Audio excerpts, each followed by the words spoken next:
السلام عليكم ورحمة الله وبركاته. جينا في فيديو جديد النهارده يا جماعة. هنسمع أغنية من الطراز الرفيع من الزمن القديم يا جماعة في مملكة المغرب العظيم. قالوا يا جماعة إن مملكة المغرب الفن القديم مش منتشر. قالوا عنه إن هو مفيش إعلام بتتكلم عنه، مفيش إعلام بيتكلم عنه، مفيش دول عربية بتتكلم عنه. أنا جبت لهم واحد من رائد من رواد الأغنية المغربية الأصيلة يا جماعة. حتى اخواتنا السعوديين في كل مكان ما شاء الله ان هم الناس عارفه دي، يعني عارفه قال طلعوا لنا في النور. قال يعني شفت كومنتات وشفت ناس بتكلمني بتقول لي الفن المغربي يا جماعه فن معروف، وناس تانية تقول لك لا ده احنا مش عارفينه يا جماعه. لما الراجل ده من الفن القديم وبيحقق ملايين المشاهدات اللي احنا هنشوفها مع بعض ديت في الاغنيه دي وردة فعلنا عليه ونسمع الصوت الجميل ده، اعرف ان الراجل ده يعني الغنى بتاعه لمده مثلا اذا كان 30 سنه 40 سنه 50 سنه بيغني، فما شاء الله ربنا يديله الصحه يا رب. كان فنان عظيم، كان فنان عظيم. هي النقطه المفصليه في الحوار بتاعنا كله بيتكلم عن ايه؟ ان الاغنيه المغربيه القديمه مش واخده حقها. بس بيقول لك ان الاغنيه المغربيه القديمه مش واخده حقها في الاعلام، في الميديا مش واخده حقها، مش منتشر. مش يقول لك مثلا ايه عندهم محمد عبده مثلا، عندهم ابو بكر سالم، عندهم مثلا ايه فيروز، عندهم الناس القديمه دي. في مصر هيقول لك عندهم عبد الحليم وام كلثوم وفريد الأطرش وتطول القايمه. المغرب برضه عندها ما شاء الله قايمه طويله من الناس العظماء. بس واحد يجي يقول لك والله الأغنية جميلة بس أنا أول مرة أسمع أعرف هذا الشخص أو هذا المطرب. بقول له لا، اقرأ التاريخ صح، شوف المغرب بتطلع ناس صح، شوف المغرب عندها تاريخ طويل وباع طويل في الغنى يا جماعة والفن. هو ده كان موضوع حلقتنا النهاردة. فاحنا النهاردة بنعيد صياغة يعني أغنية قديمة تاني بنسمعها من الجيل القديم، زي ما احنا مستمرين في السلسلة بتاعتنا يا جماعة. هنطلع لكم من الجيل القديم وردة فعل عليها، ونوري للناس مدى ثقافة الأغنية المغربية. وهنسمع عزف، بقول لك ما تركزش حتى في الكلام، بس اسمع العزف في الأغنية، الموسيقى بتاع الأغنية والإيه على السمسمية كده ولا الجيتار. حاجة وهم يا جماعة. الموسيقى الأندلسي بقى في الأغنية اللي هتتلعب ديت حاجة وهم. تعالوا مع بعض يا جماعة عشان نسمع الأغنية. بس قبل ما نسمعها مع بعض وندخل نشوف الفيديو وردة الفعل عليها، عايز من كل واحد بيشاهدنا يا جماعة يشترك في القناة، يفعل زر الجرس عشان يوصلهم كل جديد، ويدوس لايك للفيديو بعد المشاهدة يا جماعة. تعالوا نشاهد مع بعض الأغنية الجميلة، ويا رب إن شاء الله نتلاقي في آخر الفيديو ولينا ردة فعل جوه الفيديو بقى. يلا مع بعض نشوف الفيديو.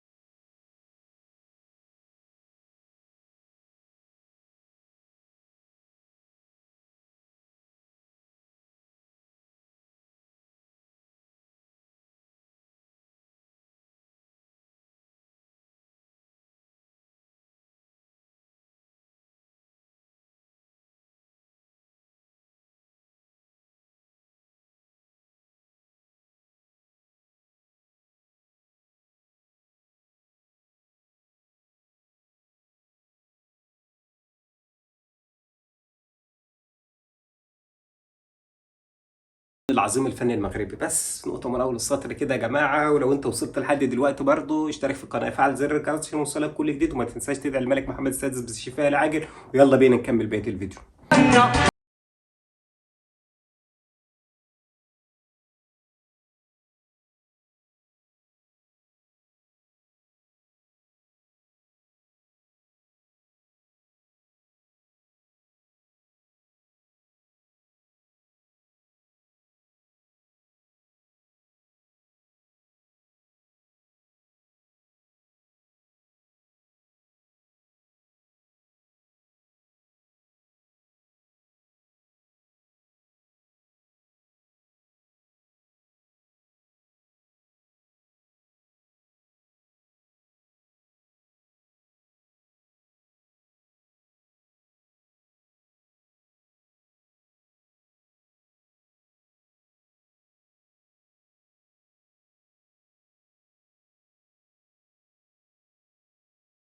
بعض يا جماعة الأغنية المغربية أغنية قديمة بس حلوة.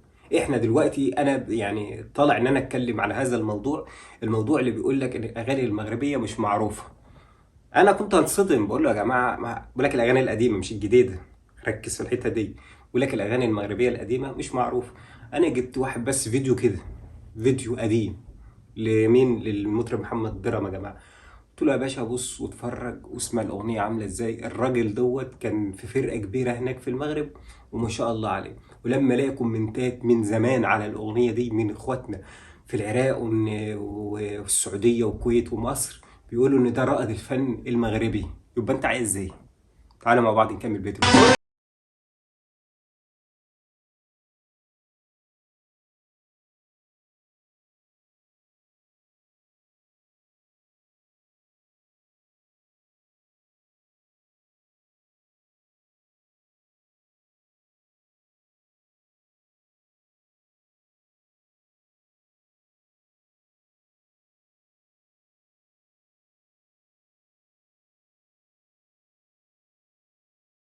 الفن العظيم، الفن المغربي. بس نقطة من أول السطر كده يا جماعة. ولو أنت وصلت لحد دلوقتي برضه اشترك في القناة، فعل زر الجرس عشان يوصلك كل جديد، وما تنساش تدعي الملك محمد السادس بالشفاء العاجل.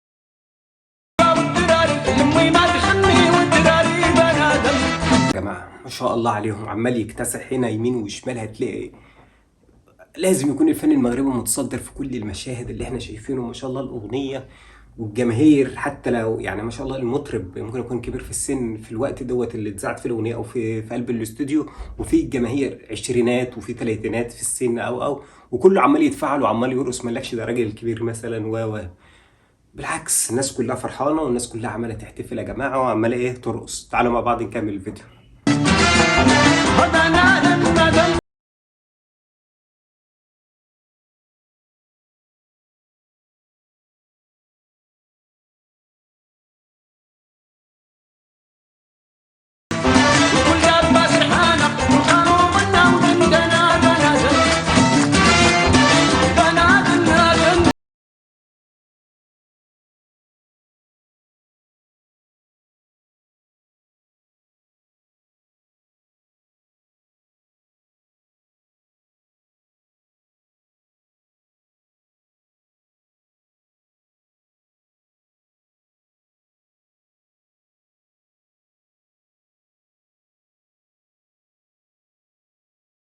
كده يا جماعه كل الفيديو بتاعنا النهارده انتهى. شفنا مع بعض الاغنيه المغربيه الاصيله لمين؟ لمحمد الدرهم يا جماعه. اغنيه حلوه على المسرح، على السمسميه كده، هو بيقسم الفن الاندلسي، الفن المغربي بينتشر، وحاجه جميله احنا فرحانين بيها. الفن المغربي احنا فرحانين بيه، اللي هو ناس عماله تسمع الاغاني وعماله تسمع الفن والموسيقى. كان عندك زي ما قلت يا جماعه وصوت اتنبح في الفيديوهات كتير، ان كان المغرب بمثابه ان هي مهرجانات بتاعتها زيها زي مهرجانات كان في فرنسا كده. تمام، يعني مهرجان موازين، المهرجانات الكبيره ديت كانها الفنانين المصريين دلوقتي كانوا يعني كانهم رايحين هناك. دلوقتي يمكن السعوديه بقت اخذت المهرجانات لسكه تانية، وفي دعم مالي ضخم بيدفع هناك عشان خاطر ان هم يطلعوا المهرجان بتاعهم في احلى شكل. بس الاصاله والعراقه هتلاقيها فين؟ المغرب. الاصاله والعراقه هتلاقيها فين؟ في المغرب يا جماعه. بس نقطه من اول السطر عشان ما اطولش عليكم، نتلاقي في حلقات جديده ان شاء الله. وفي نهايه الفيديو حابب اقول لكم ايه؟ سلام.